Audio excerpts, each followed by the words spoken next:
여러분, 안녕하세요. 오늘 들려드릴 이야기는 정말 특별합니다.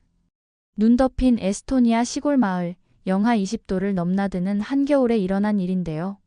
한국인 사위가 장인의 장례식에 참석했다가 목격한 충격적인 광경으로부터 시작됩니다. 난로 하나에 의존해 겨울을 나던 처가 식구들의 모습을 본 그는 눈물을 흘렸고, 그날 이후 놀라운 결심을 하게 됩니다. 한국에서는 너무나 당연한 보일러 하나가 누군가에게는 평생 꿈도 못 꾸는 사치였다는 사실. 그리고 그 따뜻함을 전하기 위해 몇 달간 준비하고 직접 설치에 나선 한 남자의 진심이 결국 마을 전체를 바꿔놓았다는 감동적인 실화입니다. 기술과 정성이 만나 국경을 넘어 사랑을 전한 이 이야기, 끝까지 함께 해주시면 분명 큰 울림을 받으실 겁니다. 영상 시작하기 전에 구독과 좋아요, 알림 설정 꼭 부탁드리고요. 어디서 이 영상을 보고 계신지 댓글로 알려주시면 여러분께도 따뜻한 행운이 찾아갈 거예요. 그럼 지금부터 시작하겠습니다. 저는 한국에서 태어나고 자란 평범한 남자입니다. 어릴 때부터 집 짓는 것에 관심이 많았던 저는 대학에서 건축을 전공했고, 졸업 후에는 더 넓은 세상을 보고 싶다는 열망으로 독일 유학길에 올랐습니다.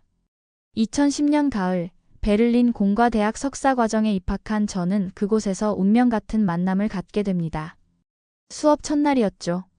강의실 한쪽 구석에 앉아있던 여학생이 눈에 들어왔습니다. 금발의 파란 눈을 가진 그녀는 조용하면서도 집중력 있게 교수님 말씀을 경청하고 있었습니다. 그룹 프로젝트 팀을 구성하던 날, 우연히 같은 조가 되면서 우리는 자연스럽게 대화를 나누게 되었습니다. 안녕하세요. 저는 한국에서 온 김민수라고 합니다. 반가워요. 저는 안나예요. 에스토니아에서 왔어요. 에스토니아라는 나라 이름은 들어봤지만 솔직히 어디 붙어 있는지도 잘 몰랐던 시절이었습니다. 하지만 대화를 나눌수록 안나는 생각보다 훨씬 따뜻하고 진솔한 사람이었습니다. 그녀는 건축뿐만 아니라 환경 디자인에도 관심이 많았고, 특히 추운 지방에서의 에너지 효율적인 건축에 대해 깊이 연구하고 있었습니다. 프로젝트를 함께 진행하면서 우리는 점점 가까워졌습니다. 안나는 제가 한국 문화에 대해 이야기할 때마다 신기해하며 귀 기울여 들었고, 저 역시 그녀가 들려주는 에스토니아의 자연과 문화 이야기에 푹 빠져들었습니다. 몇 달이 지나지 않아 우리는 자연스럽게 연인 관계로 발전했죠. 민수, 우리나라는 정말 추워요. 겨울이면 영하 20도는 기본이에요. 한국도 겨울엔 추운데 그 정도는 아니죠. 그래도 괜찮아요. 언젠가 꼭 가보고 싶어요. 2년간의 석사 과정을 마친 후 저는 한국으로 돌아와 건축설계 회사에 취직했습니다. 안나는 독일의 남아 박사 과정을 시작했죠. 우리는 장거리 연애를 시작했고 그 기간이 무려 3년이나 이어졌습니다. 화상통화와 메시지로 매일같이 소통했고 1년에 두세 번씩은 서로를 만나러 비행기를 탔습니다. 2015년 크리스마스, 저는 베를린으로 날아가 안나에게 청혼했습니다. 눈 내리는 브란덴부르크 문 앞에서 무릎을 꿇었을 때 안나는 눈물을 흘리며 고개를 끄덕였습니다. 그렇게 우리는 2016년 봄 한국에서 작은 결혼식을 올렸고 서울에 신혼집을 마련했습니다. 안나는 한국 생활에 잘 적응했습니다. 한국어를 열심히 배웠고 김치와 된장찌개를 좋아하게 되었죠. 저희 부모님도 안나를 진짜 딸처럼 아꼈습니다. 2017년에는 첫째 아들이, 2019년에는 둘째 딸이 태어나면서 우리 가정은 더욱 행복해졌습니다. 하지만 한 가지 늘 마음에 걸리는 게 있었습니다. 바로 에스토니아에 계신 처가 식구들이었습니다. 안나의 부모님은 에스토니아 남부의 작은 시골 마을에서 사셨는데 수도인 탈린에서도 차로 4시간이나 걸리는 외진 곳이었습니다. 장인어른은 은퇴한 목수셨고 장모님은 마을 학교에서 아이들을 가르치는 선생님이셨죠. 결혼 초기에 한번 방문했던 게 전부였습니다. 당시에도 집이 꽤 낡고 오래되었다는 느낌을 받았지만 그저 시골 특유의 소박함이려니 생각했습니다. 그 이후로는 한국과의 거리가 너무 멀고 아이들을 키우느라 바빠서 자주 찾아뵙지 못했습니다. 안나도 1년에 한두 번 혼자 다녀오는 게 전부였고 저는 회사 일 때문에 함께하지 못할 때가 많았습니다. 시간은 그렇게 흘러 2023년 겨울이 되었습니다. 12월 초의 어느 날 퇴근해서 집에 들어서는데 안나가 거실 소파에 앉아 울고 있었습니다. 깜짝 놀라 다가가 물었죠. 안나, 무슨 일이야? 왜 울어? 민수. 아빠가 돌아가셨어요. 머릿속이 하얘졌습니다. 장인어른이 돌아가셨다니요? 안나에게서 자세한 이야기를 들어보니 며칠 전부터 몸이 안 좋으셨던 장인어른이 갑자기 심장마비로 쓰러지셨다고 합니다. 병원으로 옮겼지만 이미 늦었고 그렇게 세상을 떠나셨다는 거였습니다. 빨리 가봐야 해요. 장례 준비를 도와야 해요. 당연하지. 우리 다 같이 가자. 아이들도 데리고 갈게. 다음 날 바로 항공권을 예매했습니다. 서울에서 헬싱키를 경유해 탈린까지 거기서 다시 차로 4시간을 달려야 하는 긴 여정이었지만 마다할 수 없었습니다. 장인어른을 마지막으로 배웅해드리는 건 사위로서 당연한 도리였으니까요. 사흘 후 우리 가족은 에스토니아행 비행기에 몸을 실었습니다. 아이들은 처음 가보는 엄마의 고향에 신기했지만 저와 안나의 무거운 표정을 보며 조용히 있었습니다. 비행기 안에서 안나는 계속 창밖을 바라보며 눈물을 훔쳤고 저는 그녀의 손을 꼭 잡아줄 수밖에 없었습니다. 탈린 공항에 도착한 건 현지 시간으로 저녁 7시쯤이었습니다. 12월의 에스토니아는 이미 깊은 겨울이었습니다. 공항을 나서자마자 매서운 바람이 얼굴을 때렸고 하늘에선 한방눈이 내리고 있었습니다. 렌터카를 빌려 남쪽으로 향했는데 갈수록 길은 좁아지고 눈은 더 많이 쌓여 있었습니다. 밤 11시가 넘어서야 겨우 마을에 도착했습니다. 가로등 하나 없는 어두운 길을 지나 장인어른 댁 앞에 차를 세웠을 때 저는 가슴이 철렁 내려앉았습니다. 10년 만에 다시 본 집은 기억보다 훨씬 더 낡아 있었고 주변은 온통 눈으로 뒤덮여 있었습니다. 대문을 열고 들어서는데 장모님이 황급히 나오셨습니다. 10년 만에 뵙는 장모님의 얼굴은 많이 수척해져 계셨습니다. 안나를 보자마자 둘은 와락 껴안고 한참을 울었습니다. 저는 아이들 손을 잡고 조용히 그 모습을 지켜봤죠. 어서 들어오세요. 춥죠? 빨리 안으로 들어와요. 집 안으로 들어서는 순간 저는 뭔가 이상함을 느꼈습니다. 분명 실내인데도 입김이 나왔거든요. 현관에서 신발을 벗고 거실로 들어가니 방 한가운데 오래된 장작 난로가 있었고 그 주변에만 약간의 온기가 느껴졌습니다. 나머지 공간은 거의 실외와 다름없이 추웠습니다. 장모님, 보일러는 어디 있어요? 보일러요? 그런 건 없어요. 여기는 다 이렇게 살아요. 난로로 충분해요. 순간 충격을 받았습니다. 21세기에 그것도 유럽 국가에서 보일러 없이 난로만으로 겨울을 난다니요. 안나가 어릴 때부터 추운 겨울 이야기를 많이 했었는데 그게 이런 의미였구나 싶었습니다. 장례는 이틀 후로 예정되어 있었습니다. 그 사이 저는 집안 곳곳을 살펴볼 수 있었는데 볼수록 마음이 무거워졌습니다. 벽은 군데군데 금이 가 있었고 창문 틈새로는 찬바람이 스며들었습니다. 밤이 되면 침실 온도가 영하로 떨어져서 두꺼운 이불을 여러 겹 덮어도 추위를 피할 수 없었습니다. 아이들은 처음 겪는 추위에 떨었고 둘째 딸아이는 감기 기운까지 보였습니다. 안나는 자신이 자란 방에서 아이들을 재우며 계속 미안하다는 말만 반복했습니다. 저는 난로에 장작을 계속 넣으면서 밤을 새웠습니다. 민수, 미안해요. 이렇게 불편하게 해서. 괜찮아. 내 잘못이 아니잖아. 그냥 몰랐던 거지. 사실 괜찮지 않았습니다. 제 아내가 제가 사랑하는 사람이 이런 환경에서 자랐다는 게 믿기지 않았고 지금도 장모님이 이렇게 지내신다는 게 가슴 아팠습니다. 장례식 날이 밝았습니다. 마을 교회에서 치러진 장례식에는 온 동네 사람들이 모였습니다. 작은 마을이라 서로가 서로를 다 아는 분위기였죠. 장인어른은 마을에서 존경받는 목수셨고 평생 이웃들의 집을 고쳐주고 가구를 만들어주시며 사셨다고 합니다. 장례 미사가 끝나고 묘지로 향했습니다. 눈 쌓인 묘지에서 관을 내리는 순간 안나는 무릎을 꿇고 흐느껴 울었습니다. 저도 눈물이 났습니다. 장인어른을 많이 뵙지는 못했지만 그분이 얼마나 성실하고 따뜻한 분이셨는지는 알 수 있었습니다. 장례를 마치고 집으로 돌아왔을 때 문상객들이 계속 찾아왔습니다.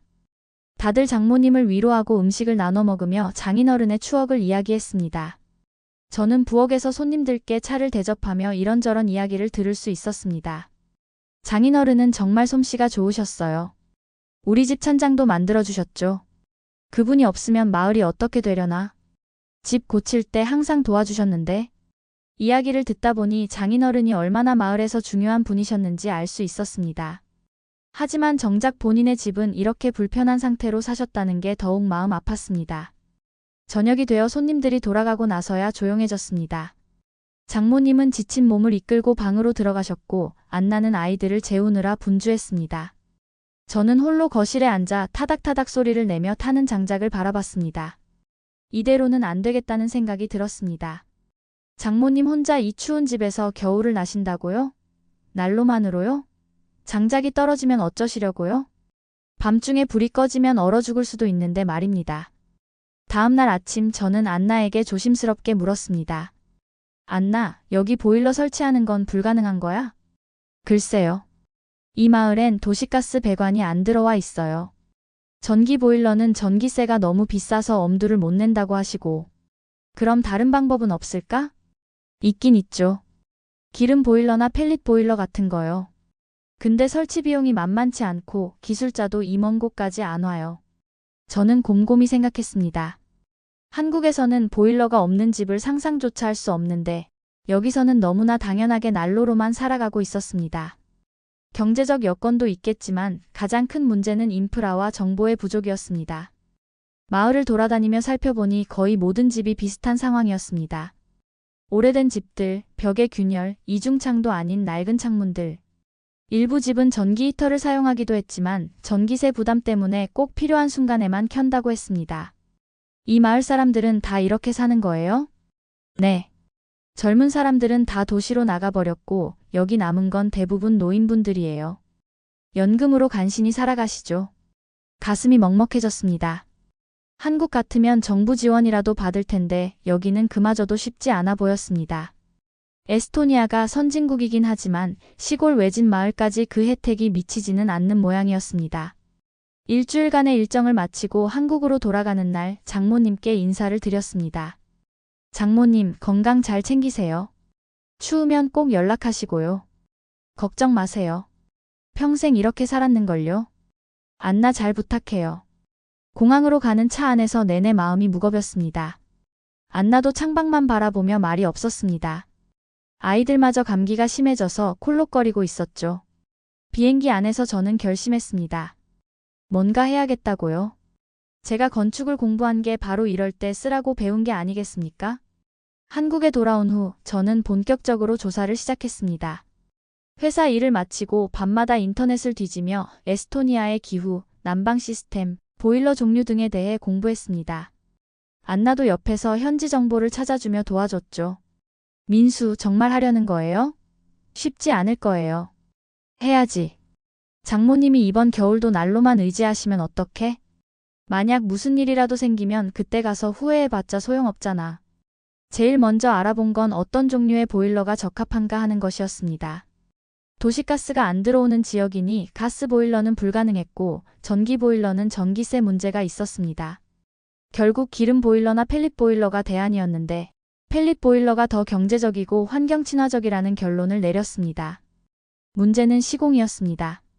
한국에서 부품을 보내더라도 현지에서 설치할 사람이 필요했는데 에스토니아 시골까지 가려는 기술자를 구하기가 어려웠습니다.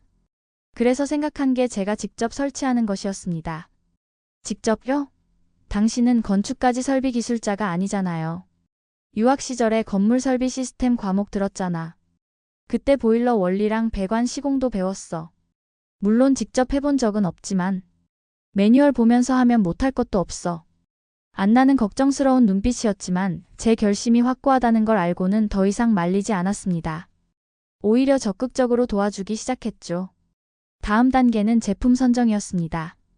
한국에는 펠릿 보일러를 제조하는 회사가 몇 곳 있었는데 그중 한 곳에 연락을 취했습니다. 사정을 설명하니 담당자분이 매우 흥미로워하며 여러 가지 조언을 해주셨습니다. 에스토니아요? 거기도 한국 보일러를 쓸 수 있을까요? 전압이랑 규격만 맞으면 문제 없습니다. 다만 AS가 어려울 테니 가능한 한 고장이 적은 모델을 추천드리죠. 담당자는 가정용 소형 펠릿 보일러를 추천했습니다. 설치도 비교적 간단하고 유지보수도 크게 어렵지 않다고 했습니다. 가격은 부품 포함해서 약 500만 원 정도. 적지 않은 돈이었지만 망설이지 않았습니다. 이거로 주문하겠습니다. 그런데 혹시 설치 매뉴얼 좀 자세하게 받을 수 있을까요? 제가 직접 설치하려고 하거든요. 직접요? 경험이 있으신가요? 아니요. 하지만 꼭 해야 하는 일이라서요. 담당자는 잠시 침묵하더니 웃으며 말했습니다. 좋습니다. 자세한 설치 매뉴얼이랑 동영상 자료까지 다 드릴게요. 궁금한 거 있으면 언제든 연락 주시고요. 이런 열정적인 고객은 처음 봅니다. 주문을 마치고 나니 이제 실행에 옮길 차례였습니다. 보일러 본체와 부품들이 도착하기까지는 한 달 정도 걸린다고 했습니다. 그 사이 저는 매뉴얼을 달달 외우다시피 공부했습니다. 배관 연결 방법, 펠릿 투입 시스템, 온도 조절 장치, 안전장치까지 하나하나 숙지했죠. 회사 동료들에게도 조언을 구했습니다. 설비 쪽 협력사 소개를 받아 현장에서 쓰는 공구와 자재에 대해서도 배웠습니다. 퇴근 후 주말까지 반납하며 준비하는 제 모습을 보고 안나는 감동했다고 했습니다. 당신이 이렇게까지 해줄 줄은 몰랐어요. 고마워요, 정말. 고맙긴. 내 가족인데 당연한 거지. 장모님이 따뜻하게 지내셔야 마음이 편하잖아. 1월 중순 드디어 제품이 도착했습니다. 생각보다 큰 박스들을 보며 걱정이 앞섰지만 이미 물러설 수 없었습니다. 이것들을 에스토니아로 보내야 했는데 항공 화물로 보내기엔 비용이 너무 많이 들었습니다. 고민 끝에 해상 운송을 선택했습니다. 시간은 좀 걸리지만 비용을 절반 이상 아낄 수 있었습니다. 부산항에서 독일 함부르크항까지, 거기서 다시 에스토니아 탈린항까지 약 2달이 걸린다는 이야기였습니다. 2달이요? 그럼 3월은 되어야 설치할 수 있겠네요. 어쩔 수 없어요. 그래도 다음 겨울 전에는 설치할 수 있잖아요. 화물을 보내고 나니 조금 한숨을 돌릴 수 있었습니다. 하지만 그동안 가만히 있을 수는 없었습니다. 저는 장모님께 상황을 설명드리고 집 구조에 대해 여쭤봤습니다. 장모님, 혹시 집 구조도 같은 거 있으세요? 아니면 사진이라도요. 구조도는 없는데? 사진은 찍어서 보내줄 수 있어요. 왜요? 보일러 설치 위치를 미리 생각해둬야 해서요. 곧 좋은 소식 전해드릴게요. 장모님께서는 무슨 뜻인지 잘 모르시면서도 집 안팎 사진을 찍어 보내주셨습니다. 사진을 받아본 저는 설치 계획을 구체화했습니다. 보일러는 집 뒤쪽 작은 창고에 설치하고 거기서 각 방으로 배관을 연결하는 방식이 좋겠다고 판단했습니다. 2월에는 설치에 필요한 공구들을 챙겼습니다. 렌치, 드릴, 배관 절단기, 실링제, 각종 피팅류 등등. 체크리스트를 만들어 하나하나 확인했습니다. 마치 전쟁 준비를 하는 것 같았죠. 안나는 장모님께 조금씩 힌트를 주기 시작했습니다. 엄마, 곧 민수가 좋은 선물을 준비하고 있어요. 선물? 무슨 선물인데? 그건 비밀이에요. 조금만 기다리세요. 3월 초 드디어 화물이 탈린항에 도착했다는 연락을 받았습니다. 저는 곧바로 회사에 2주간의 휴가를 신청했습니다. 상사는 의아해했지만 사정을 설명하니 흔쾌히 허락해줬습니다. 김대리, 좋은 일 하는 거네. 다녀와서 얘기 좀 들려줘. 감사합니다, 부장님. 출발 전날 밤 저는 가방을 싸며 긴장했습니다. 과연 잘할 수 있을까? 실패하면 어쩌지? 온갖 걱정이 머릿속을 스쳐 지나갔습니다. 민수, 괜찮을 거예요. 당신은 할 수 있어요. 안나의 격려가 큰 힘이 되었습니다. 이번에는 안나와 단둘이 가기로 했습니다. 아이들은 친정 부모님께 맡겼죠. 작업에 집중하려면 그게 나았습니다. 3월 중순 우리는 다시 에스토니아행 비행기에 올랐습니다. 이번에는 지난번과 달리 가슴이 두근거렸습니다. 걱정보다는 설렘에 가까웠죠. 장모님을 위해 뭔가 의미 있는 일을 해드릴 수 있다는 기대감이었습니다. 탈린에 도착해서 제일 먼저 한 일은 항구로 가서 화물을 찾는 것이었습니다. 통관 절차를 마치고 컨테이너에서 짐을 꺼내는데 생각보다 부피가 컸습니다. 렌터카 업체에 미리 연락해서 큰 밴을 빌려놨는데 잘한 선택이었습니다. 짐을 가득 싣고 다시 그 긴 길을 달렸습니다. 3월의 에스토니아는 아직도 추웠지만 12월보다는 낫다는 게 느껴졌습니다. 눈도 많이 녹아 있었고 낮 시간도 조금 길어졌습니다.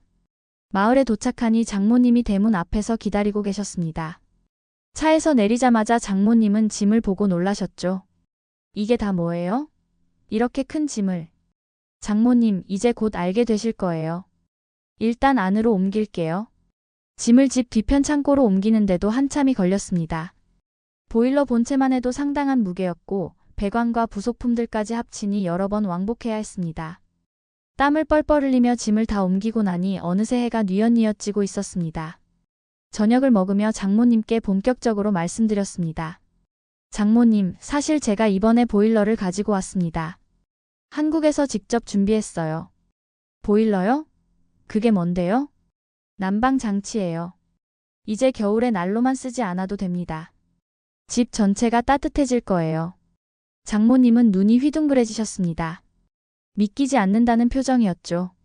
사실 이 마을에서 보일러가 있는 집은 거의 없었으니 당연한 반응이었습니다. 그런데 그걸 누가 설치해요?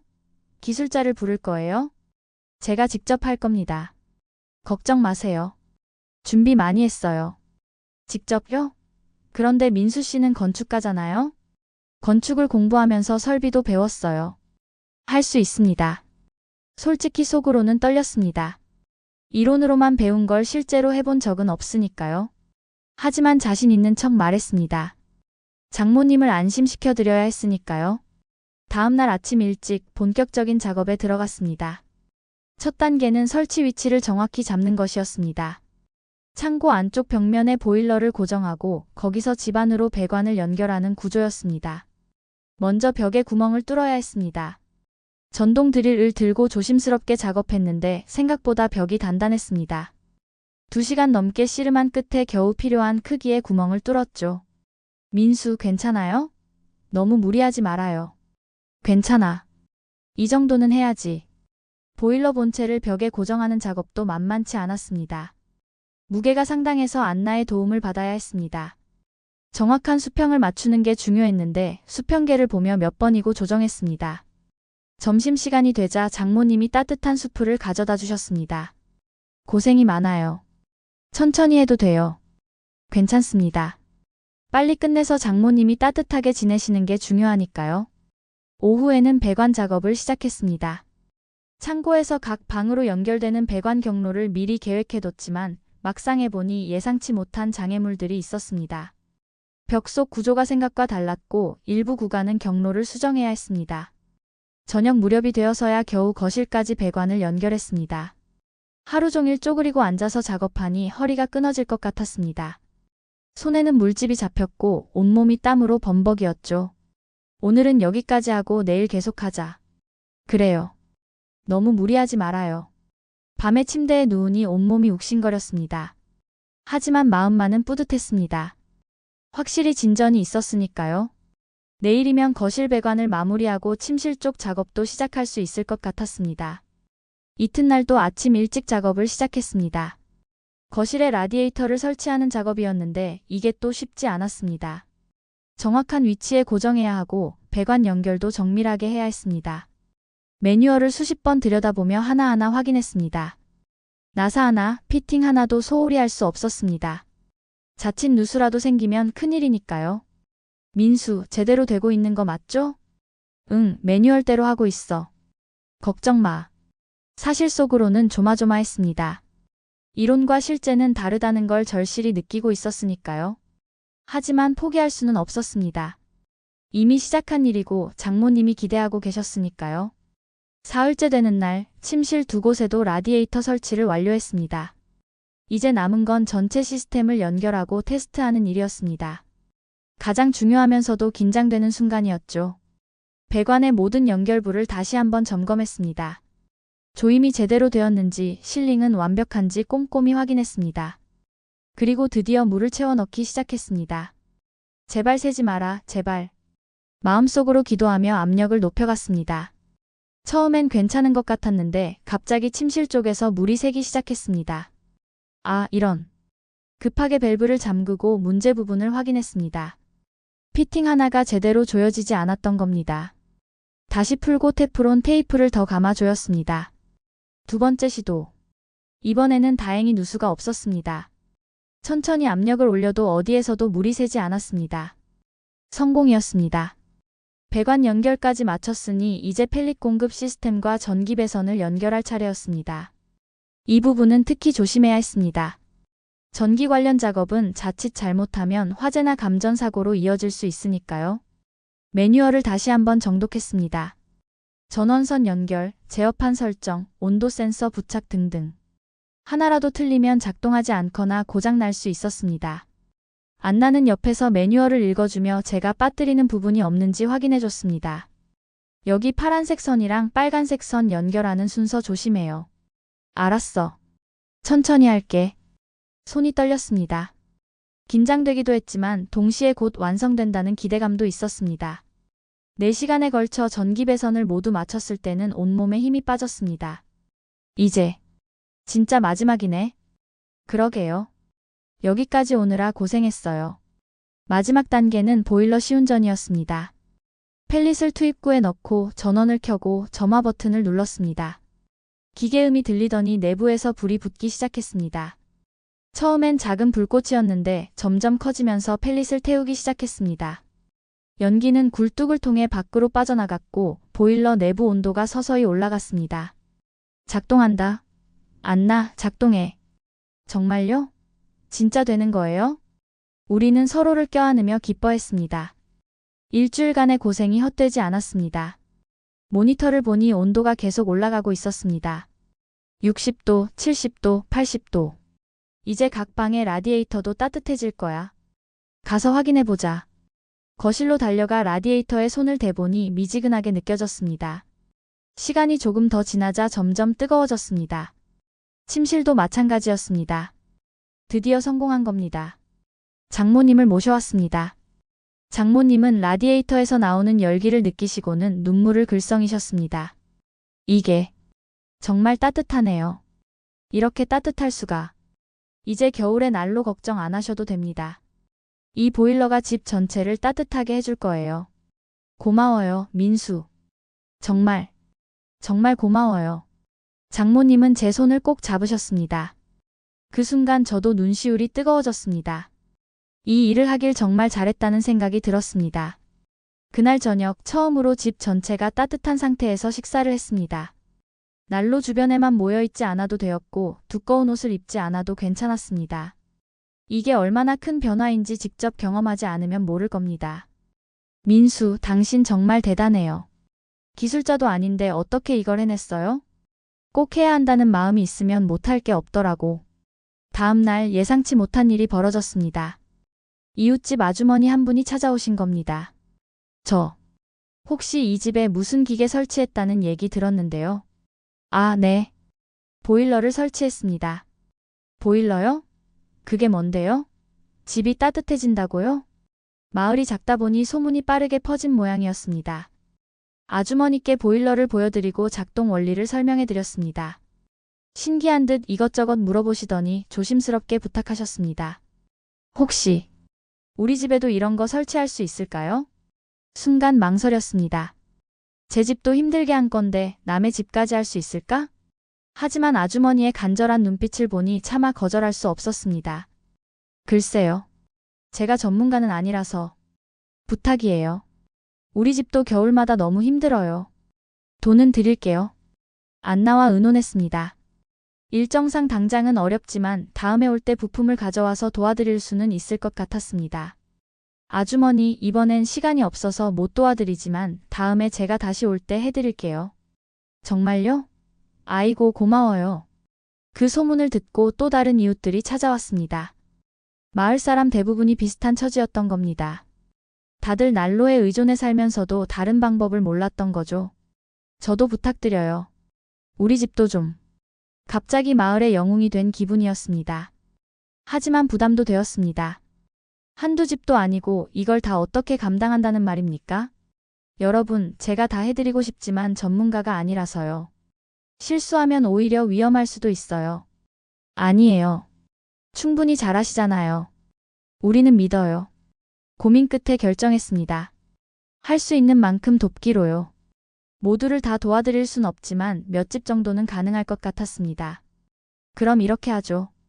가장 급하신 분 3집 정도 제가 다음에 올 때 도와드리겠습니다. 대신 부품값은 부담해 주셔야 해요. 당연하죠. 고맙습니다. 한국으로 돌아가는 비행기 안에서 생각했습니다. 이게 단순히 보일러 설치로 끝날 일이 아니구나. 이 마을 사람들에게 필요한 건 기술과 정보였습니다. 그리고 그걸 실천에 옮길 수 있는 사람이었죠. 안나, 나 이상한 일을 벌인 것 같아. 아니에요. 좋은 일이에요. 사람들이 얼마나 고마워하는지 봤잖아요. 그래도 이걸 언제 다 하지? 천천히 하면 돼요. 급한 건 아니니까. 서울에 도착해서도 머릿속은 복잡했습니다. 회사 일도 있고 가정도 돌봐야 하는데 에스토니아까지 신경 쓰려니 쉽지 않았습니다. 하지만 마음 한편으로는 뿌듯했습니다. 제가 가진 지식과 기술로 누군가를 도울 수 있다는 게 이렇게 보람 있는 일인지 처음 알았습니다. 며칠 후 장모님께서 영상통화를 하자고 하셨습니다. 화면 속 장모님은 환하게 웃고 계셨습니다. 민수, 정말 고마워요. 밤에 이불 한 장만 덮고 자도 따뜻해요. 아침에 일어나도 방이 따뜻하고요. 이게 꿈만 같아요. 다행이에요, 장모님. 건강하게 지내세요. 마을 사람들이 다 부러워해요. 한국 사위가 이렇게 잘해준다고요. 그 말을 듣고 보니 정말 한국 기술이 이곳에서 인정받고 있다는 걸 실감했습니다. 서울로 돌아온 후 일상으로 복귀했지만 에스토니아 일이 머릿속을 떠나지 않았습니다. 약속한 새 가구의 보일러 설치를 위해 다시 준비를 시작해야 했거든요. 회사에서 프로젝트를 진행하면서도 틈틈이 보일러 회사에 연락했습니다. 이번엔 세대를 주문해야 했는데 담당자분이 흥미로워하시며 물어보셨습니다. 저번에 설치하신 거 잘 작동하나 보죠? 네, 아주 잘 돌아가고 있어요. 그래서 이번에 세대를 더 주문하려고요. 대단하시네요. 혹시 사업을 구상하시는 건가요? 아니요, 그냥 도와드리려는 거예요. 요즘 같은 세상에 이런 분이 계시다니. 이번엔 좀 더 할인해드리겠습니다. 고마운 일이었습니다. 비용이 만만치 않았는데 할인을 받으니 부담이 줄었죠. 이웃들께서 부품값을 내신다고는 하셨지만 제가 봉사 차원에서 하는 일이니 최대한 저렴하게 해드리고 싶었습니다. 이번에도 해상 운송을 선택했습니다. 6월에 출발해서 8월에 도착할 예정이었습니다. 그 사이 저는 더욱 체계적으로 준비했습니다. 지난번 경험을 토대로 효율적인 설치 방법을 정리하고 필요한 공구와 자재 목록도 업데이트했습니다. 안나도 적극적으로 도왔습니다. 에스토니아어로 된 설명서를 준비해서 나중에 주민들이 직접 관리할 수 있도록 했죠. 간단한 고장 대처법과 정기 점검 사항을 정리한 매뉴얼도 만들었습니다. 이 정도면 기본적인 유지 보수는 혼자 하실 수 있을 거예요. 당신 정말 꼼꼼하네요. 그래야 내가 없을 때도 문제없이 쓰시잖아. 7월에는 회사에서 승진 기회가 왔습니다. 하지만 승진하면 업무가 더 바빠질 게 분명했고 에스토니아에 갈 시간을 내기 어려워질 것 같았습니다. 고민 끝에 승진을 보류하기로 했습니다. 상사에게 솔직하게 말씀드렸죠. 부장님, 죄송하지만 이번 승진은 사양하고 싶습니다. 왜? 자네한테 좋은 기회인데. 개인적으로 해야 할 일이 있어서요. 시간이 필요합니다. 상사는 의아해하셨지만 제 결정을 존중해 주셨습니다. 집에 와서 안나에게 이야기하니 안나는 울먹였습니다. 미안해요. 나 때문에 승진 기회를. 아니야. 내가 선택한 거야. 지금은 이게 더 중요해. 8월 중순 드디어 화물이 도착했습니다. 이번엔 경험이 있어서 통관부터 운송까지 훨씬 수월했습니다. 다시 에스토니아로 날아갔고 이번에도 2주간의 일정을 잡았습니다. 마을에 도착하니 새 가구 주민들이 저를 기다리고 계셨습니다. 반가운 얼굴들이었죠. 김씨, 기다렸어요? 오랜만입니다. 이제 시작해볼까요? 이번엔 혼자가 아니었습니다. 마을의 젊은 남자 둘이 도와주겠다고 나섰거든요. 이들에게 기본적인 작업 방법을 가르쳐주면서 함께 일했습니다. 첫 번째 집 작업을 시작했습니다. 지난번 경험이 있어서인지 훨씬 빠르게 진행되었습니다. 하루 만에 보일러 본체 설치와 배관 연결을 마쳤고 이틀째 되는 날 전기 배선까지 완료했습니다. 시운전을 하는데 이번에도 한 번에 성공했습니다. 집주인 할아버지는 따뜻해진 방에서 눈물을 흘리셨습니다. 평생 이런 따뜻함을 느껴본 적이 없어요. 정말 감사합니다. 천만에요. 이제 편안하게 지내세요. 두 번째, 세 번째 집도 순조롭게 진행되었습니다. 도와주던 젊은이들도 점차 요령이 생겨서 제법 쓸모 있는 조수가 되었습니다. 이거 생각보다 재미있네요. 그렇죠? 누군가를 돕는다는 게 얼마나 보람 있는 일인지 알게 되시죠? 열흘 만에 세 집 모두 작업을 마쳤습니다. 생각보다 일찍 끝나서 남는 시간 동안 주민들께 유지보수 교육을 했습니다. 펠릿 보충하는 법, 필터 청소하는 법, 간단한 문제 해결 방법 등을 알려드렸죠. 1년에 한 번씩은 전문가 점검을 받으시는 게 좋아요. 탈린의 연락처 알려드릴게요. 알겠습니다. 정말 잘 배워두겠습니다. 떠나는 날 마을 사람들이 모두 모여 작은 환송회를 열어줬습니다. 수제빵과 치즈, 에스토니아 전통 음식들이 가득했습니다. 김씨 덕분에 우리 마을이 변했어요. 과찬이세요. 저는 그저 작은 도움을 드린 것 뿐이에요. 아니에요. 당신은 우리에게 희망을 줬어요. 변화가 가능하다는 걸 보여줬죠. 마을 이장님이 일어나 말씀하셨습니다. 여러분, 오늘 우리는 한국에서 온 친구를 환송합니다. 그는 우리 가족도 아니고 이 마을 사람도 아니지만 우리를 위해 먼 길을 왔습니다. 그의 마음과 기술에 감사드립니다. 모두가 박수를 쳤습니다. 저도 모르게 눈시울이 붉어졌습니다. 감사합니다. 여러분 모두 건강하시고 이번 겨울은 따뜻하게 보내세요. 공항으로 가는 길 안나가 물었습니다. 기분이 어때요? 뿌듯해. 정말로 뿌듯해. 이런 게 진짜 보람이구나 싶어. 당신은 정말 멋진 사람이에요. 하지만 한편으로는 아쉬움도 남았습니다. 고작 내 집만 도왔을 뿐인데 마을엔 아직도 추운 집이 많았으니까요. 서울로 돌아온 후 생각지 못한 일이 벌어졌습니다. 에스토니아 지역 신문에서 연락이 온 겁니다. 안나가 받아서 통역을 해줬는데 기자가 취재를 하고 싶다는 내용이었습니다. 한국인 사위가 시골 마을에 보일러를 설치해줬다는 이야기를 들었어요. 기사로 쓰고 싶은데 인터뷰가 가능할까요? 처음엔 거절하려 했습니다. 유명해지고 싶어서 한 일이 아니었으니까요. 하지만 안나가 설득했습니다. 기사가 나면 다른 지역에도 도움이 될 수 있어요. 사람들이 이런 방법이 있다는 걸 알게 되잖아요. 그 말이 맞았습니다. 이메일로 인터뷰에 응했고 한 달 후 기사가 실렸습니다. 기사가 나간 후 예상치 못한 반응이 쏟아졌습니다. 에스토니아 현지 포털 사이트에서 기사가 화제가 되었고 SNS에서도 공유되기 시작했습니다. 댓글들을 보니 대부분 긍정적인 반응이었습니다. 이런 사위를 둔 장모님이 정말 복 받으신 거네요. 한국 기술이 이렇게 실용적이라니 놀랍습니다. 우리 마을에도 이런 분이 오셨으면 좋겠어요. 며칠 후 지자체 관계자로부터 연락이 왔습니다. 안나가 통화를 받고 저에게 말했습니다. 당신을 만나고 싶대요. 지역 개발 담당자래요. 나를요? 왜죠? 당신이 한 일에 관심이 있나 봐요. 호기심이 생겼습니다. 다음 방문 때 만나보기로 약속했습니다. 그리고 10월 다시 에스토니아행 비행기에 올랐습니다. 이번엔 설치할 보일러는 없었지만 이미 설치한 보일러들의 점검과 지자체 관계자 면담이 목적이었습니다. 먼저 장모님 댁과 이웃 새 집을 방문해 보일러 상태를 점검했습니다. 다행히 모두 문제없이 잘 작동하고 있었습니다. 필터를 청소하고 부품 상태를 확인하며 간단한 조정을 해주었죠. 겨울 준비 다 되셨어요. 이번 겨울도 따뜻하게 보내실 거예요. 정말 고마워요.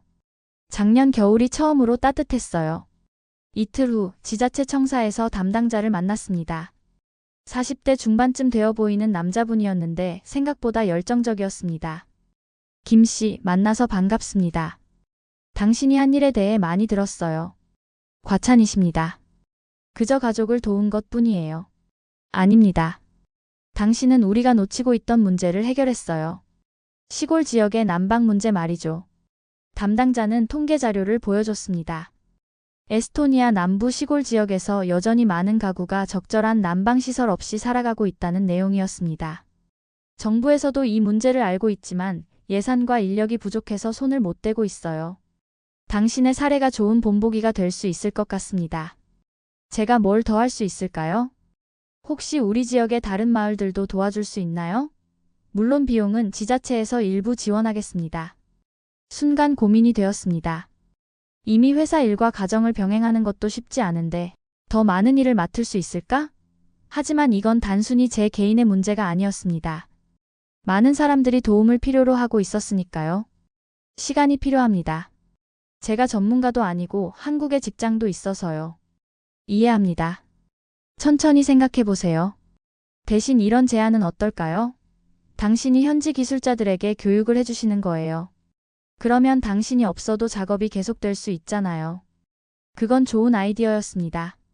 제가 직접 모든 걸 할 수는 없지만 노하우를 전수하면 지속 가능한 변화를 만들 수 있을 테니까요. 그거라면 할 수 있을 것 같습니다. 좋습니다. 그럼 다음 방문 때 현지 기술자 몇 명을 모아놓겠습니다. 한국으로 돌아와 이 제안에 대해 깊이 생각해봤습니다. 안 나와도 의논했죠. 당신이 원하는 대로 해요. 내가 지지할게.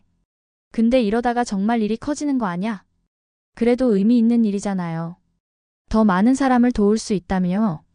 2024년 1월 장모님께서 영상통화로 놀라운 소식을 전해주셨습니다. 민수, 지자체에서 감사패를 주겠대요. 네. 감사패요? 응, 지역 사회에 기여한 외국인에게 주는 거래요. 다음 달에 시상식이 있대요. 솔직히 당황스러웠습니다. 그저 가족을 돕고 이웃을 도운 것뿐인데 이런 공식적인 인정을 받게 될 줄은 몰랐습니다. 2월 시상식에 참석하기 위해 다시 에스토니아로 갔습니다. 지역 청사 대회의실에서 열린 행사에는 지역 주민들과 언론사 기자들이 참석했습니다. 김민수 씨는 한국에서 온 사위로서 가족을 넘어 지역 사회를 위해 헌신하셨습니다. 그의 기술과 따뜻한 마음이 우리 마을에 희망을 가져다 주었습니다. 군수님이 직접 감사패를 수여하셨습니다. 무거운 나무 액자에 에스토니아어와 영어로 감사 문구가 적혀 있었습니다. 사진 촬영이 이어졌고 기자들의 질문이 쏟아졌습니다. 왜 이런 일을 하셨나요? 그냥 가족이 추운 곳에서 고생하는 걸 볼 수 없었어요. 그리고 이웃들도 같은 처지였고요. 한국 기술에 대해 어떻게 생각하세요? 한국 기술은 실용적이고 효율적입니다. 무엇보다 사람을 생각하는 기술이죠. 시상식이 끝나고 마을로 돌아오는 길 안나가 말했습니다. 자랑스러워요. 당신 정말 대단해요. 나도 이렇게 될 줄은 몰랐어. 하지만 정작 중요한 건 상이 아니었습니다. 지난 겨울을 따뜻하게 보낸 주민들의 미소, 그들이 건네는 진심 어린 감사의 말. 그게 가장 큰 보상이었습니다. 며칠 후 약속대로 현지 기술자 교육이 시작되었습니다.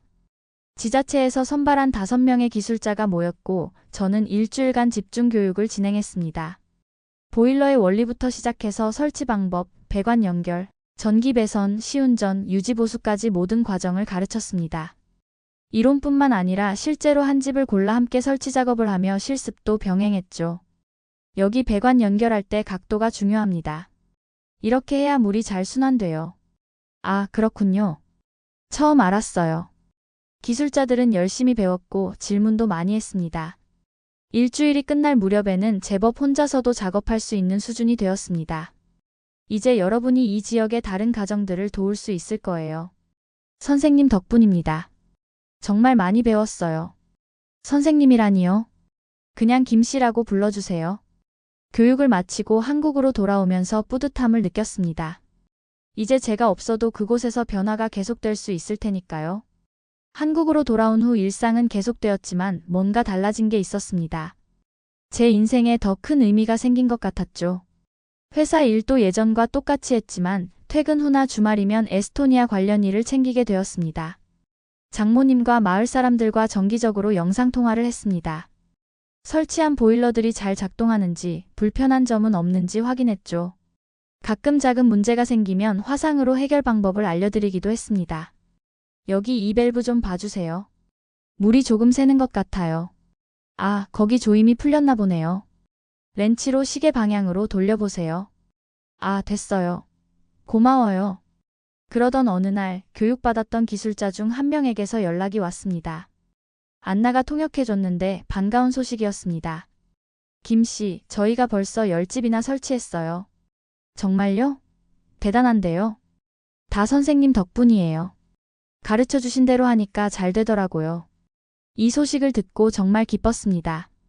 제가 시작한 작은 불씨가 점점 커지고 있었던 겁니다. 3월에는 더 놀라운 소식이 들려왔습니다. 에스토니아 국영방송에서 다큐멘터리를 만들고 싶다는 연락이 온 겁니다. 한국인 사위의 따뜻한 선물이라는 제목으로 30분짜리 프로그램을 제작한다고 했습니다. 처음엔 부담스러웠지만 이것도 좋은 취지라고 생각해 동의했습니다. 4월 촬영팀이 한국까지 와서 저희 가족을 인터뷰했습니다. 아이들도 나와서 아빠가 할머니 집을 따뜻하게 만들어줬어요 라고 자랑했죠. 그 모습을 보니 뭉클했습니다. 김씨, 이 일을 하면서 가장 보람찬 순간이 언제였나요? 처음 보일러를 가동했을 때 장모님이 따뜻한 방에서 눈물을 흘리시던 모습이요. 그때 내가 정말 의미 있는 일을 했구나 싶었습니다. 한국 기술에 대해 자부심을 느끼시나요? 당연하죠. 한국 제품이 이렇게 먼 곳에서도 사람들의 삶을 개선할 수 있다는 게 자랑스럽습니다. 5월에는 에스토니아로 가서 추가 촬영을 했습니다. 마을 사람들의 인터뷰, 보일러가 작동하는 모습, 제가 기술자들을 교육하는 장면 등이 담겼습니다. 다큐멘터리는 6월에 방영되었습니다. 안나가 녹화해서 보내줬는데 생각보다 감동적으로 잘 만들어졌더군요. 방송 후 반응이 뜨겁다고 했습니다. 민수, 큰일 났어요. 왜? 무슨 일인데? 방송 본 사람들이 엄청 감동했대요. SNS에서 난리예요.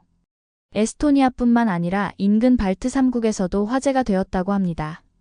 라트비아와 리투아니아에서도 비슷한 문제를 겪는 시골 마을이 많았거든요. 며칠 후 한국 주 에스토니아 대사관에서 연락이 왔습니다. 대사님이 직접 전화를 주셨죠. 김민수 씨죠? 당신 덕분에 한국 이미지가 정말 좋아졌습니다. 감사합니다, 대사님. 혹시 시간 되실 때 대사관 방문해 주실 수 있으세요? 감사 인사라도 드리고 싶습니다. 그렇게 해서 7월에 다시 에스토니아를 방문했고 탈린에 있는 한국 대사관을 방문했습니다. 대사님은 정말 반갑게 맞이해 주셨습니다. 김 씨 같은 분들 덕분에 우리 외교관들 일이 쉬워집니다.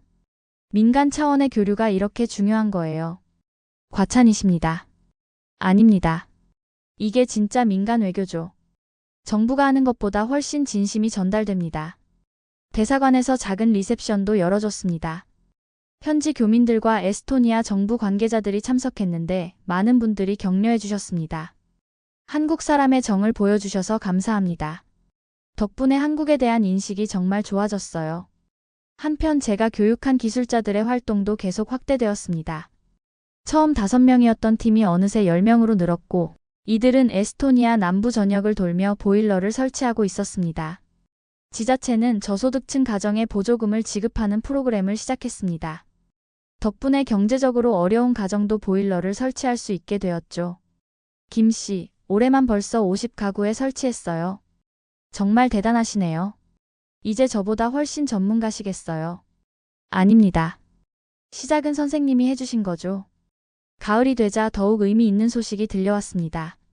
한국의 보일러 회사에서 에스토니아 지자체와 공식 파트너십을 맺었다는 겁니다. 김 대리님 덕분에 저희가 유럽 시장에 발을 들여놓게 됐습니다. 제가 뭘 했다고요? 당신이 만든 성공 사례가 홍보보다 강력했어요. 이제 에스토니아뿐만 아니라 라트비아, 리투아니아에서도 주문이 들어오고 있습니다. 이 소식을 듣고 신기했습니다. 제가 단지 가족을 돕고 싶었던 마음에서 시작한 일이 이렇게 큰 파급 효과를 만들 줄은 꿈에도 몰랐습니다. 회사에서도 제 이야기가 알려지면서 분위기가 달라졌습니다. 동료들이 관심을 갖고 물어봤죠. 김대리, 정말 멋진 일 했더라. 나도 그런 거 한번 해보고 싶네. 누구나 할 수 있어요. 주변을 둘러보면 도움이 필요한 곳이 많거든요. 임원진에서도 긍정적으로 봐주셨습니다. 회사 이미지에도 도움이 된다며 오히려 응원해 주셨죠. 11월 첫눈이 내리던 날 장모님께서 전화를 주셨습니다. 민수, 벌써 겨울이네요. 근데 올해는 걱정이 하나도 안 돼요. 그럼 다행이에요, 장모님. 당신이 만들어준 이 따뜻함 평생 잊지 못할 거예요. 정말 고마워요. 그 말을 듣는 순간 지난 2년간의 모든 노력이 보상받는 느낌이었습니다. 2024년이 저물어가던 12월 저는 다시 한번 에스토니아를 찾았습니다. 이번엔 특별한 이유가 있었습니다. 마을에서 작은 행사를 준비했다는 소식을 들었거든요. 공항에서 차를 몰고 마을로 향하는 길, 풍경이 낯설지 않았습니다. 이제는 제3의 고향 같은 느낌이 들었죠. 마을 입구에 도착하니 현수막이 걸려 있었습니다. 한국 친구에게 감사합니다. 가슴이 뭉클했습니다. 차에서 내리자마자 마을 사람들이 나와서 반겼습니다. 이제는 모두가 친한 이웃처럼 느껴졌습니다. 김 씨, 기다렸어요. 어서 오세요. 마을 회관에 도착하니 테이블마다 음식이 가득했습니다. 에스토니아 전통 음식들, 수제빵, 케이크까지. 마을 사람들이 며칠간 준비한 게 분명했습니다. 이장님이 마이크를 잡으셨습니다. 여러분, 오늘 우리는 특별한 손님을 맞이했습니다. 2년 전 이맘때 한국에서 온 한 사위가 우리 마을에 변화를 가져왔습니다. 박수 소리가 울려 퍼졌습니다. 그는 자신의 장모님을 위해 보일러를 설치했고 그 따뜻함이 마을 전체로 퍼져나갔습니다. 지금 우리 마을 60가구 중 20가구가 보일러를 갖게 되었습니다. 20가구라니. 처음 시작할 때 상상도 못했던 숫자였습니다. 더 중요한 건 그가 우리에게 희망을 줬다는 점입니다. 변화는 가능하다는 것, 누군가의 작은 실천이 공동체 전체를 바꿀 수 있다는 것을 보여줬습니다. 장모님이 일어나셨습니다. 손에는 준비한 선물이 들려 있었습니다. 민수, 당신은 내 딸의 남편이지만 이제는 우리 마을의 아들이에요. 이 작은 선물을 받아주세요. 손으로 짠 에스토니아 전통 목도리였습니다. 장모님이 몇 달에 걸쳐 직접 만드셨다고 합니다. 목도리를 받아들고 장모님을 꼭 안아드렸습니다. 장모님 감사합니다. 소중히 간직하겠습니다. 그날 밤 파티는 깊어졌습니다. 사람들은 차례로 일어나 이야기를 나눴습니다. 저는 지난 겨울에 폐렴에 걸릴 뻔했어요. 너무 추워서요. 근데 보일러 덕분에 건강하게 겨울을 났습니다. 우리 손주들이 이제 할머니 집에 오는 걸 좋아해요. 따뜻하니까요. 전기세도 오히려 줄었어요. 전기 히터보다 효율적이거든요. 한 분 한 분의 이야기를 들으며 제가 한 일의 의미를 새삼 깨닫게 되었습니다. 단순히 집을 따뜻하게 한 게 아니라 사람들의 삶의 질을 개선한 거였습니다. 젊은 기술자 중 하나가 다가왔습니다. 선생님, 저 이제 독립해서 사업을 시작하려고 해요. 보일러 설치 전문 업체요. 정말요? 잘 됐네요. 다 선생님 덕분이에요. 기술도 배웠고 이 일이 얼마나 의미 있는지도 알게 됐어요. 앞으로 잘 될 거예요. 사람들을 진심으로 돕는 마음만 있으면요. 다음 날 제가 처음 보일러를 설치했던 장모님 댁을 다시 찾았습니다. 2년이 지났으니 점검이 필요했습니다. 창고로 들어가 보일러를 열어봤는데 상태가 정말 좋았습니다. 장모님이 매뉴얼대로 잘 관리하신 덕분이었죠. 장모님, 완벽해요. 앞으로 5년은 거뜬히 쓰실 수 있겠어요. 그동안 우리 삶이 정말 많이 바뀌었어요. 겨울이 두렵지 않아요. 거실에 앉아 차를 마시며 장모님과 긴 대화를 나눴습니다. 민수, 당신은 우리에게 기술만 준 게 아니에요. 희망을 줬어요. 제가 뭘 그렇게 대단한 걸 했다고요? 아니에요. 당신은 국경을 넘어 가족을 사랑하는 법을 보여줬어요. 그리고 그 사랑이 공동체 전체로 퍼져나갔죠. 창밖을 보니 눈이 내리고 있었습니다. 하지만 2년 전 그 추운 겨울과는 달리 이제 이 집은 따뜻했습니다. 일주일 후 한국으로 돌아오는 비행기 안에서 안나가 제 손을 잡았습니다. 당신 자랑스러워요. 정말로요. 나도 이렇게 될 줄은 몰랐어. 처음엔 그냥 엄마를 돕고 싶었던 거잖아요. 근데 그 작은 마음이 이렇게 큰 변화를 만들었어요. 맞아. 시작은 정말 작았지. 그게 중요한 것 같아요. 거창한 계획이 아니라 진심 어린 작은 실천이요.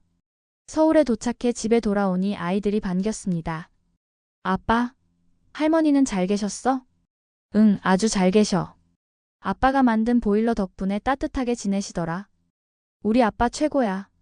아이들의 말에 웃음이 났습니다. 언젠가 이 아이들도 누군가를 위해 자신의 재능을 나누는 어른으로 자라길 바랐습니다. 그날 밤 침대에 누워 지난 2년을 되돌아봤습니다. 장인어른의 장례식에서 느꼈던 무력감, 첫 보일러를 설치하던 날의 긴장감, 성공했을 때의 기쁨, 마을 사람들의 감사 인사. 모든 순간이 소중한 기억이었습니다. 그리고 이 모든 게 단지 가족을 사랑하는 마음에서 시작되었다는 게 신기했습니다. 회사에서도 이 경험을 통해 배운 게 많았습니다. 설계도 위에서만 생각하던 건축이 실제로 사람들의 삶에 어떤 영향을 미치는지 직접 체험했으니까요. 새로운 프로젝트를 진행할 때마다 에스토니아 경험이 도움이 되었습니다. 사용자의 입장에서 생각하고 실용성을 최우선으로 고려하고 무엇보다 진심을 담아 일하는 자세를 배웠습니다. 그리고 한 가지 더 깨달은 게 있었습니다. 한국 기술의 우수성은 단순히 성능이 좋다는 것만이 아니라 사람을 생각하는 마음이 담겨 있다는 점이었습니다. 시간이 흘러 2024년도 이제 며칠 남지 않았습니다. 크리스마스가 다가오고 새해를 맞이할 준비를 하는 시기입니다. 에스토니아 마을에서는 모든 가정이 따뜻한 집에서 연말을 보낼 준비를 하고 있을 겁니다. 장모님께서 보내온 영상을 봤습니다. 집안 곳곳에 크리스마스 장식이 되어 있고 보일러 덕분에 따뜻한 실내에서 손주들이 뛰어놀고 있었습니다. 2년 전만 해도 상상할 수 없던 모습이었죠. 민수 보고 싶어요. 새해에는 가족들 다 데리고 오세요. 그럴게요, 장모님. 아이들도 할머니 보고 싶어 해요. 회사에서는 연말 평가 시즌이었습니다. 상사가 저를 불렀습니다. 김대리, 올해 정말 수고 많았어. 근데 자네 에스토니아 이야기 들었어. 아, 네. 훌륭한 일이야. 우리 회사 이미지에도 도움이 많이 됐고, 내년부터는 해외 프로젝트 팀으로 발령 내려고 하는데 어때? 감사합니다. 열심히 하겠습니다. 승진도 함께 제안받았습니다. 작년에 미뤘던 승진이 이제야 이루어지는 순간이었습니다. 하지만 이번엔 거절하지 않았습니다. 이제는 일과 봉사 사이의 균형을 찾았으니까요. 에스토니아 기술자들과의 화상회의도 정기적으로 이어졌습니다.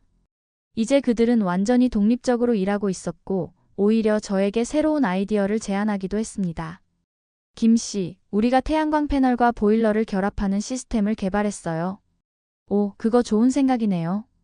여름에 태양광으로 전기를 모았다가 겨울에 보일러와 함께 쓰는 거예요. 에너지 효율이 훨씬 좋아졌어요. 제자가 스승을 넘어서는 순간이었습니다. 뿌듯했습니다. 한국 보일러 회사에서도 좋은 소식이 들려왔습니다. 김 대리님, 덕분에 발트 3국 전체에서 주문이 밀려들고 있습니다. 내년에는 현지 공장 설립도 검토 중이에요. 정말요? 대단하시네요. 다 당신이 만든 신뢰 덕분입니다. 에스토니아 사람들이 한국 제품을 믿게 된 게 가장 큰 자산이에요. 작은 시작이 이렇게 큰 결과로 이어질 줄은 정말 몰랐습니다. 한 사람의 진심이 브랜드 가치보다 강하다는 걸 배웠습니다. 크리스마스 전날 집에서 가족들과 저녁을 먹고 있는데 문자가 왔습니다. 에스토니아 대사관에서 온 메시지였습니다. 김민수님께 새해 초청장을 보냅니다. 1월 15일 대사관저에서 열리는 신년 리셉션에 참석해 주시기 바랍니다. 한 에스토니아 친선 대사로 위촉하고자 합니다. 안나, 이것 봐. 친선 대사래. 진짜요? 대단한데요? 나 그런 거 할 자격이 있나? 당연하죠. 누구보다 자격 있어요. 아이들도 신기해하며 물었습니다. 아빠, 대사가 뭐예요? 두 나라를 이어주는 다리 같은 역할이야. 와, 아빠 멋있다. 그날 밤 잠들기 전 창밖을 바라보며 생각했습니다. 3년 전 장인어른의 장례식에 갔던 그날부터 지금까지의 여정을요. 추운 집에서 눈물을 흘렸던 순간 보일러를 직접 설치하겠다고 결심했던 밤, 처음으로 보일러를 작동시켰을 때의 감격, 마을 사람들의 따뜻한 환대, 그리고 지금 이 순간까지. 모든 게 꿈만 같았습니다. 하지만 이건 분명 현실이었습니다. 제가 만든 현실이었죠. 새해 첫날 가족들과 함께 일출을 보러 갔습니다. 떠오르는 해를 보며 새로운 다짐을 했습니다. 올해는 뭘 할 거예요? 안나가 물었습니다. 에스토니아뿐만 아니라 다른 곳에서도 도움이 필요한 사람들을 찾아볼까 해. 물론 회사 일도 열심히 하면서. 역시 우리 남편다워요. 넌? 당신을 계속 응원할 거예요. 평생요. 아이들이 뛰어와 우리 다리를 끌어안았습니다. 아빠, 엄마, 새해 복 많이 받으세요. 너희도 새해 복 많이 받아. 이제 제 인생에는 분명한 목표가 생겼습니다. 건축가로서의 커리어도 중요하지만 제가 가진 지식과 기술로 다른 사람들을 돕는 것도 똑같이 중요했습니다. 때로는 사랑과 기술이 언어나 문화의 차이를 넘어 사람들을 이어줍니다. 한국인의 따뜻한 마음과 실용적인 기술이 만나면 그것은 단순한 제품이 아니라 희망이 됩니다. 에스토니아 시골 마을의 겨울은 여전히 춥습니다. 하지만 이제 그곳 사람들은 따뜻한 집에서 겨울을 맞이합니다. 한국에서 온 보일러와 함께요. 그리고 그 따뜻함 속에는 한 사위의 진심이 담겨 있습니다. 가족을 사랑하는 마음, 이웃을 돕고자 하는 마음, 더 나은 세상을 만들고자 하는 마음이요. 이 이야기가 여러분께 작은 영감이 되었으면 합니다. 거창한 계획이나 큰 돈이 없어도 진심 어린 작은 실천이 세상을 바꿀 수 있다는 것을요. 우리 주변을 둘러보면 도움이 필요한 사람들이 있습니다. 우리가 가진 작은 재능, 작은 기술, 작은 관심이 누군가에게는 인생을 바꾸는 선물이 될 수 있습니다. 저는 그저 장인어른을 위해, 장모님을 위해 뭔가 해드리고 싶었을 뿐입니다. 하지만 그 마음이 마을 전체로, 지역으로, 그리고 국가 간 우정으로 확대되었습니다. 여러분도 할 수 있습니다. 주변을 돌아보세요. 어딘가에 여러분의 도움을 필요로 하는 사람이 있을 겁니다. 그리고 여러분이 내민 따뜻한 손길이 그 사람의 인생을 바꿀 수 있습니다. 한국인의 정과 기술, 그것이 세계를 향한 우리의 가장 큰 자산입니다. 그리고 그것을 나눌 때 우리는 단순히 물건을 파는 게 아니라 희망을 전하는 겁니다. 이 이야기를 끝까지 들어주셔서 감사합니다. 여러분의 삶에도 따뜻한 변화가 찾아오길 바랍니다. 좋아요와 구독, 그리고 알림 설정 부탁드립니다. 여러분의 응원이 더 많은 좋은 이야기를 만드는 힘이 됩니다. 어디서 이 영상을 보셨는지, 어떤 생각이 드셨는지 댓글로 나눠주세요. 여러분 모두에게 따뜻한 하루가 되시길 바랍니다. 감사합니다.